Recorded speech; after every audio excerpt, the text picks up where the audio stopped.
Welcome back to the Plus Side of Nashville.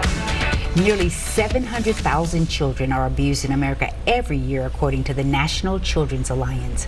As we continue our conversation on child abuse, here with me now to talk about what happens when an abuse case reaches the court system is Lynn Farrar, the Executive Director of Tennessee CASA. Welcome. Thank you for having me. Well, this is a conversation, as I had earlier with Sue, that's so important to have. It can be difficult sometimes, but it's a necessary question. That the what if I told you, and 700,000 children, it's a large number, not just sexual abuse, but physical, mental, all those types of abuses. Explain exactly what CASA is. I know CASA is an acronym. Tell us what that is and then how the program works. Well, it stands for Court Appointed Special Advocates, and so that's exactly what we are. We have volunteers who are appointed by the juvenile court to advocate for children who've been abused and neglected and to make recommendations about their best interests. So they're trusting volunteers to make these recommendations. Yes. Do you have to have any sort of legal background, Lynn, or any kind of special training, I would imagine? Well, we have extensive recruiting and screening and training processes for our volunteers. As you might imagine, if we are having volunteers report to the court and work with children, they have to be of the highest caliber of character and quality. So each of our programs are responsible to do an extensive interview, background checks, references, personal references, and then 30 hours of pre-service training for every volunteer. So while there's not really a requirement for each volunteer, like certain educational requirements or professional requirements, we train them so that if you have a heart for children and you care about what happens for them, then we have staff that can support you and help you every step of the way. Oh, that's wonderful.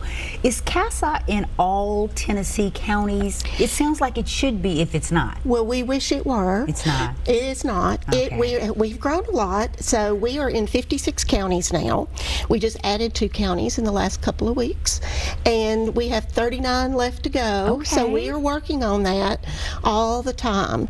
And basically, first it has to be the juvenile judge, because we work in the juvenile court, has to be interested in having a CASA program in the court. And then there has to be some leaders in the community that want to support a nonprofit organization that would support the program. Okay.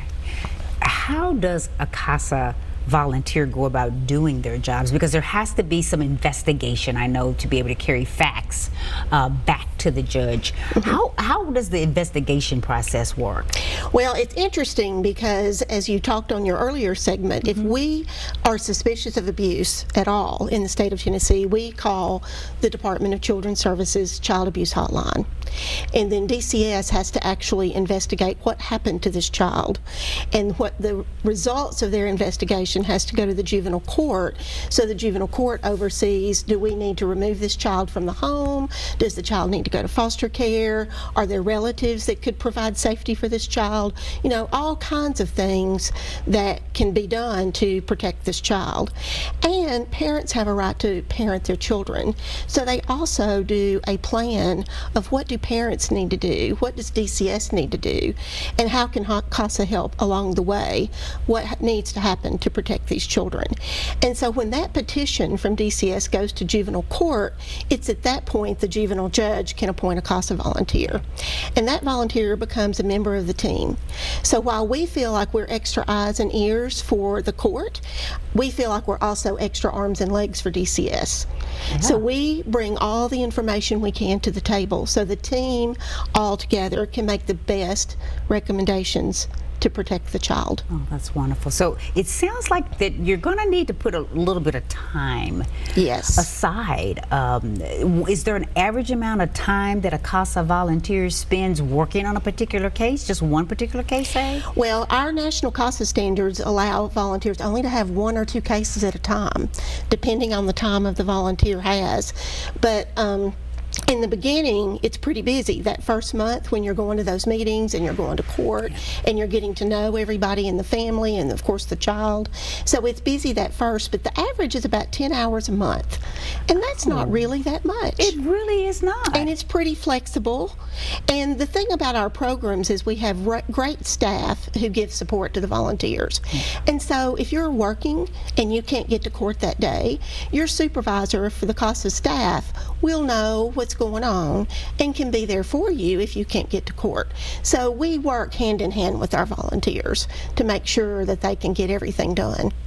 Once a case has been closed, say they've decided on what's going to happen in the court system, is it done? Is it over with for the CASA volunteer?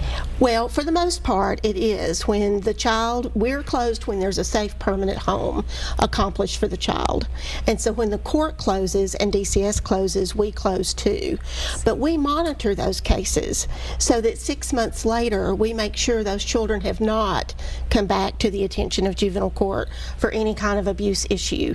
And so one of the ways we measure our effectiveness statewide is 90% of the children who close do not come back to juvenile court for any kind of abuse issue, which one says we make quality reports with fact-based recommendations, but we're also addressing all the issues that brought the child to the attention of the court in the first place.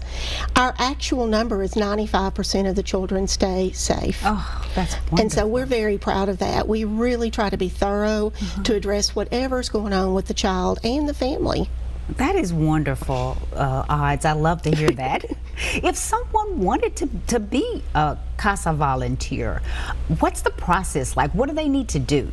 Well, the easiest thing if they want to get connected with their local program is go to beforthechild.org. That's our volunteer recruitment website, beforthechild.org. I think we've got a video that we can take a look at that tells you more about beforthechild.org and how you can become a volunteer. Take a look. CASA volunteers are appointed by the juvenile court when there's been abuse and neglect in their lives. The children come into the system through no fault of their own. There are times when the court system is too overwhelmed. The CASA volunteer can make a huge difference. Growing CASA in huge numbers will help us serve more children. There are so many children out there that need you, and you would be perfect. Wow. I think anybody who has a heart for children, anybody who feels like that they want to get involved in the community, this would be a wonderful way to do it. And you were telling me too, Lynn, that anybody can be a CASA volunteer. Are there certain qualities that you all really look for? If you pass the background check and you come out good, you got all these great recommendations. Are there certain qualities, if I'm sitting at home trying to figure out, is this a good fit for me? I think sometimes volunteers get nervous about, well, how do I know what to do? And I said, well, what if it was your child? What would you do? And so when you tap into that parent or that heart for children, you automatically know what needs to happen for this child. If this child needs therapy or if this child needs educational help, whatever you would want for your own child who may be struggling, that's what you look for CASA. So our training is very comprehensive. We talk about all the issues that families and children have, like poverty and lack of education, mental illness, substance addiction, all those things. What needs to go right for children, like attachment and relationship and having that special person that's always listening to the child. And then we talk about the legal process and how do we talk to people? How do we talk to parents about these very serious things? But we find that parents really appreciate their CASA volunteer, because even if something really terrible has happened, that parent loves their children. And typically it's because the parent has had trauma themselves. We hear a lot about adverse childhood experiences in the state of Tennessee, and it's true. When we've had trauma as children, we oftentimes will not know how to parent our own, but we can learn. So usually parents really appreciate that volunteer speaking up for the child they love. Lynn, so much good information. Thank you for being here. Thank you. Definitely go check out CASA.TennesseeCASA.org for more information. And I want to also thank Sue Ford White from Our Kids for being here. Thank you for watching. I'm Tawanda Coleman. I'll see you next time on The Plus Side of Nashville.